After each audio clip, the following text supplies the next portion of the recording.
Aku selalu tanya, cakap nama dia. Lepas tu, oh okay. Macam dia gelak-gelak. So, oh okay. Sorry weh, saya tak tahu. Okay. Dah ke? Dah start dah? Dah? Sila Dah ready ke? perkenalkan. Okay, dia Saya rasa macam ni dia straight lagi Anis. dah tegak. Oh, dah tegak. Okay. Tak adalah, gelak je lah. Jangan pandang belakang kau. Okay, Buat sikit jangan sadar. Perkenalkan diri dengan watak awak. saya watak yang banyak dihina lah dari tadi. Oh, ya ke? Tak ada. Tak adalah, saya Anis.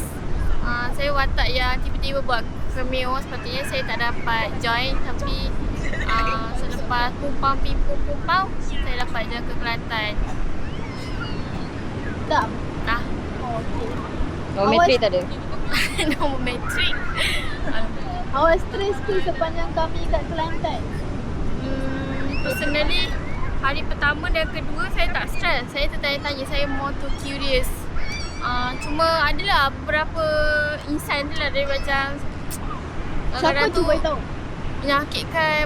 Dia macam darah tinggi saya naik sekejap kan. Contohnya macam hari ni dia pakai baju warna apa? Warna oren ke? Warna Oren. Oren nombor 1. Warna jagung lah. Dengan yang lagi satu tu yang bawa bag sling tu lah, yang tudung hitam tu lah, yang tinggi tu. Dia tak tahu lah, dia tak suka saya ke apa ke.